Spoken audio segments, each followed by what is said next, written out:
Welcome back, everybody, for another deep dive with us. Today, we're tackling something that I think is going to resonate with a lot of you. We're talking about burnout. Burnout. But Yeah. here's the twist. We're looking at it not just as like a personal thing, but as a systemic issue. Right. And get this, Mhm. the sources we're diving into, they actually compare it to shell shock Hmm. from World War I. Wild, right? Yeah, absolutely. And it makes you think about how we perceive these things, right? Yeah. Because, back then, soldiers who were going through shell shock, Yeah. they were seen as like weak or cowardly. Oh, wow. And now Yeah. we know it's PTSD. It's a serious condition. It's trauma. From trauma. So are we saying like burnout is like PTSD from just modern life? That's Well, the sources, so scary. they argue that all this pressure to always be performing, especially with, technology and the always on thing, Right. it creates this chronic stress. And it's not just It's always on. like having a bad day at work. Yeah. They talk about this concept called economic precarity. Economic precarity. Okay, so is that like saying it's not just about feeling stressed, but there are like real economic factors at play here? Yeah, exactly. Think about it like your wages are all over the place. Maybe you could lose your job. Right. Rent is going up, up, up. Housing is crazy. And then on top of that, maybe there's no safety net. Oh yeah, no safety net to fall back on if things go wrong. That is It's rough out there. scary. And then they get into this other idea, this fire hosing of political violence. Hmm. That really got me Oh thinking. my gosh, yeah, like it's constant, right? Never stops. News, social media debates, the whole political climate. It's a lot. And all that negativity really starts to get to you. Yeah. Emotionally exhausting, It makes you feel helpless, too. Exactly. And it makes you wonder, like, are we even supposed to handle all this? That's a good question. I don't know if we are. Yeah. And then think about the people who are already facing so many other challenges. Right. Marginalized groups. Talk about that a lot in the sources. So it's like burnout isn't affecting everyone equally. Not at all. Yep. They give some examples like autistic people feeling like they have to mask To fit in. to fit in. Exactly. And then disabled folks expected to be super independent when it's not always realistic. Mm-hmm. And people of color who are constantly code switching. Yeah, code switching is exhausting, I bet. Oh, it is. It's like everyone's just trying to survive in a world that's not really built for them, Wow. So are they saying that if you're part of one of these groups, you're basically guaranteed to burn out? No, not guaranteed. But it's more about realizing that those extra pressures can make you feel exhausted and overwhelmed more easily. There's this one quote that really stood out to me. It says, "Each layer adds another set of expectations, another battlefield to navigate, another layer of exhaustion that those at the top will never have to consider." That's heavy. Like you're constantly fighting just to exist. And that leads to the big question about all this. Hmm. The whole individual resilience narrative, Oh, yeah. they don't like that one bit. Yeah. Like burnout is a personal failing and you just need better self-care. Nope. No. So no amount of bubble baths and meditation is going to fix this. Those things are good, but Okay. they're missing the point. I see. The real problem is bigger. They say we need to shift from charity to solidarity. Okay, I'm curious now. What's the difference between those two in this situation? Well, think of charity as like one person helping another person. It's nice. Yeah. But it doesn't really change the system, It keeps those power imbalances in place. So it's like putting a Band-Aid on a bullet wound. Yeah, exactly. Solidarity is different. It's about recognizing we're all in this together. Okay. This whole system is tough, especially for people facing these extra challenges. So are we saying we're all in the same boat? More like we're all in the same storm, but some of us have better boats. It's about acknowledging those inequalities, but also we're all struggling in some way. Okay, so it's not about pity. It's about realizing we need to support each other and push for change together. Exactly. And that's what they say is crucial for making a world where everyone can thrive, not just survive. So solidarity is like the antidote to burnout. It's more like the foundation for a world where burnout isn't the default. It's about realizing individual solutions can only go so far. We need to work together. That makes a lot of sense. But if burnout is so baked into the system, how do we even start to address it? I mean, it feels huge. Well, that's where things get really interesting. These sources actually have some pretty radical ideas about how we can actually dismantle the systems that cause all this burnout. Okay. They even talk about rethinking work altogether. Whoa. Productivity, what success even means in the world. Okay, now I'm hooked. Tell me more. Well, first of all, they say, why do we think our worth is all about how productive we are? Yeah, that is a big one. What about rest? What about community? What about taking care of each other? Those are important too. It feels like we're always told to just hustle harder and work more. Right. But what if that's actually the problem? They compare it to a piper leading everyone on this crazy march. Oh, wow. And no one can stop. No rest, no healing. Just keep going, no matter what. What happens to the people who can't keep up? That's where you see the consequences.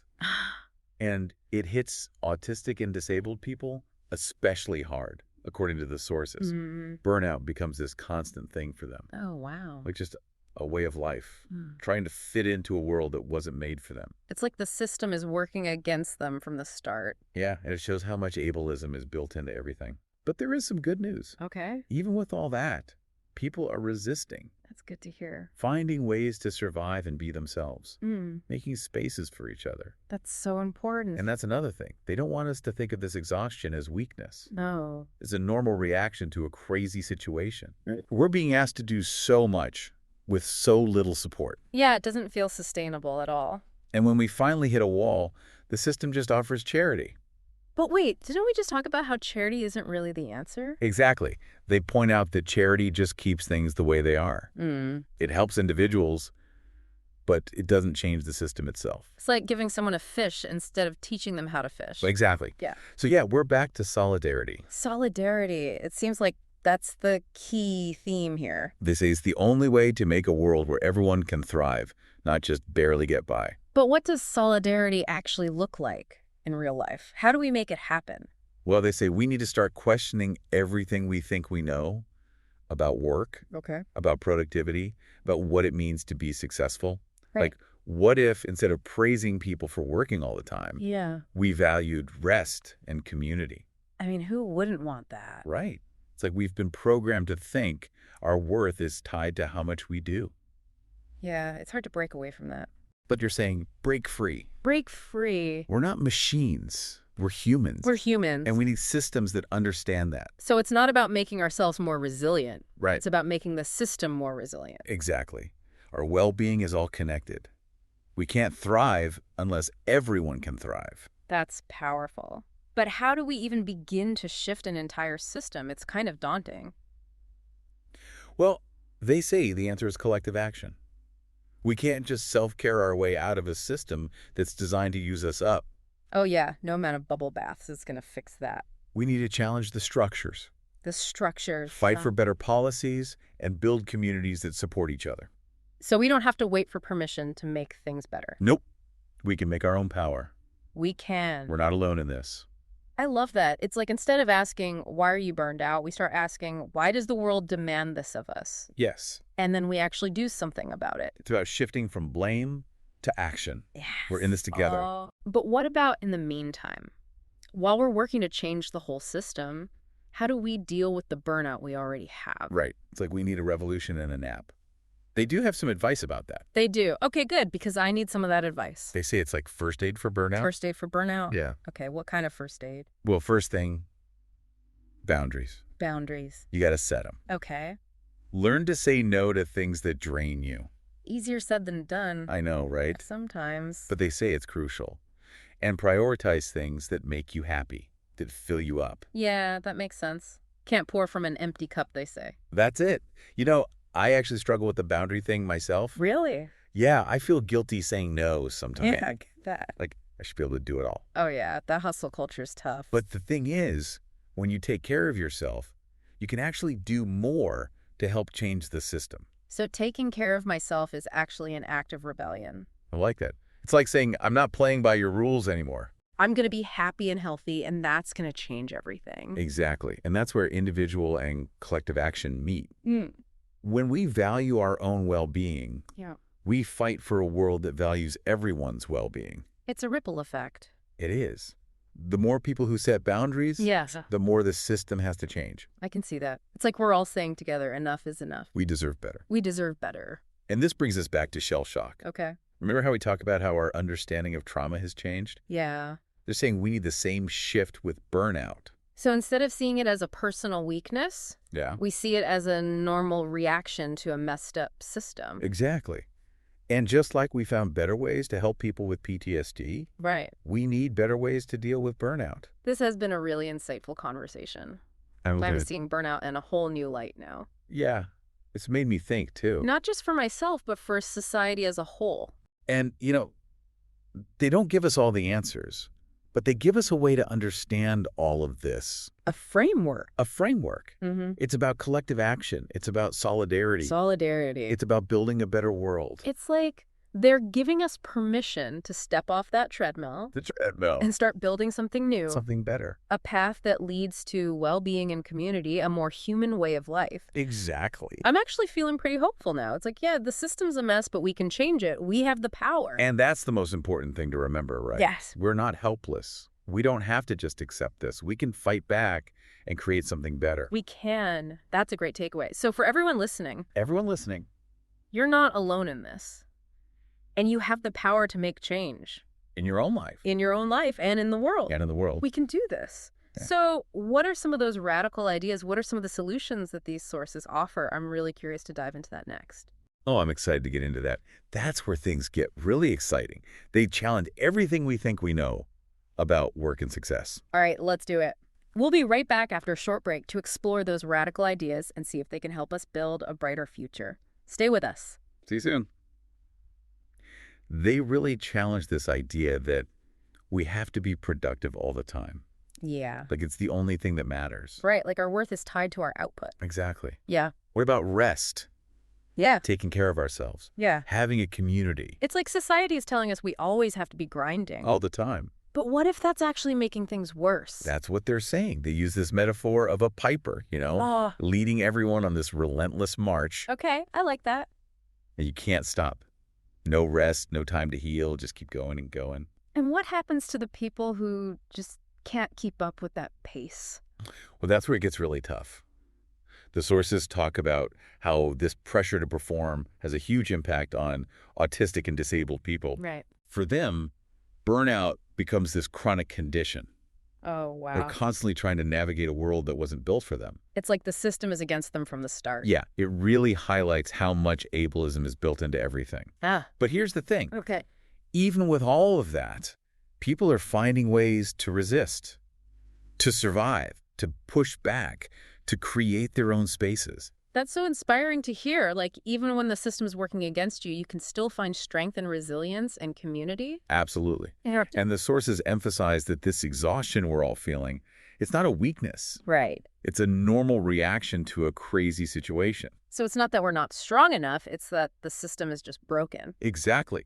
And that brings us back to that comparison with shell shock. Oh, yeah. They argue that autistic burnout, it's like a rational response to an irrational world. A world that demands so much from us but doesn't really give us much back. Right.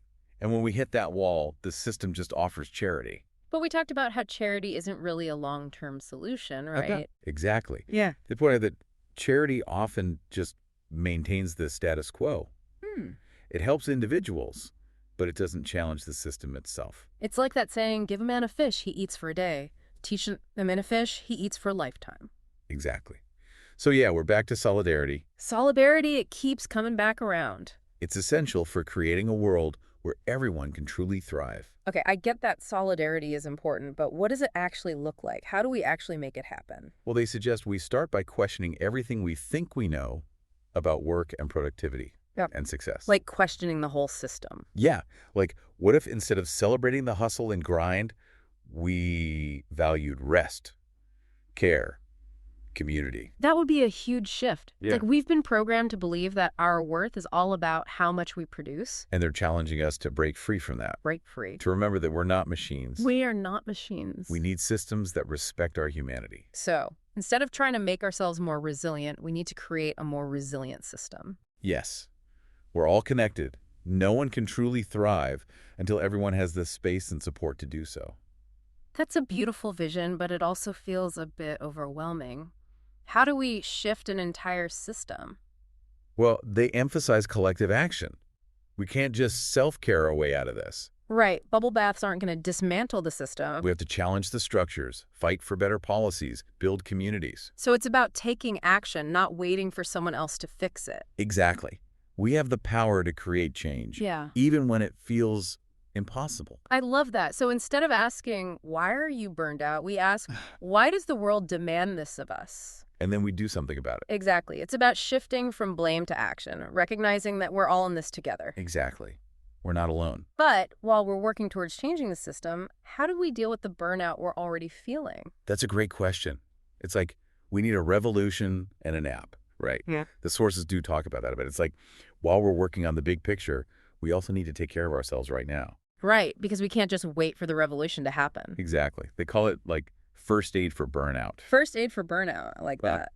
So what's in the first aid kit? Well, boundaries are a big one. Boundaries, yeah. Learning to say no to things that drain you, that's crucial.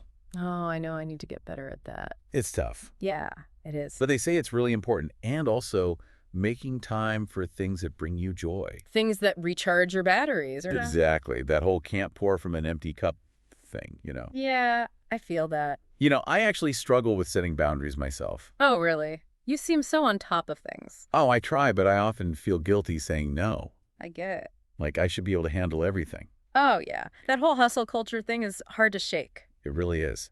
But the thing is, when you actually take care of yourself, you're more able to help change the system. So, like, resting is actually radical. I like that. It's like saying, I'm not going to play by your rules anymore. My well-being matters. Yeah, like a mini rebellion against the whole burnout machine. Exactly. And that's where individual action connects with collective action, you know? Yeah. When we value our own well-being, we're more likely to fight for a world that values everyone's well-being. It's like a ripple effect. Exactly. Yeah. And the more people who prioritize their own needs, Right. the more pressure it puts on the system to change. I can see that. Like we're all saying, enough is enough. We deserve better. Exactly. We deserve a world where we can all thrive, not just survive. Okay, this brings us back to shell shock. Full circle. So they're saying we need a similar shift in how we think about burnout. Yeah, just like we've learned to understand trauma better, we need to understand burnout better. So instead of seeing it as a weakness in us, Right. we see it as a sign that the system is messed up. Exactly. And just like we've found ways to treat PTSD, we need to find ways to treat burnout. I feel like I'm looking at burnout with new eyes now. Yeah, me too. It's not just me, it's the whole world we're living in. And they don't give us all the answers, but they give us a place to start. A framework. A framework. It's about solidarity. It's about collective action. It's about building a better future. It's like they're saying, step off the treadmill, take a deep breath, and let's create something new. Something better, something more human. I'm honestly feeling a lot more hopeful after this conversation. Yeah. It's like, the system is a mess, but we can change it. We really can. That's the most important thing to remember. We have the power. We do have the power. We don't have to just accept this. We can fight back and create something better. We can. Well, on that note, I think it's time to wrap up this deep dive. Yeah, this has been a great conversation. It really has. So to everyone listening out there, remember you're not alone, and you have the power to make change, both in your own life and in the world around you. We can create a future where burnout isn't the norm, a future where everyone can thrive. A future where we all have a little more space to breathe. And a little more joy in our lives. Exactly. Thank you all so much for joining us on this deep dive. Until next time, take care of yourselves and each other. And keep fighting for a better world.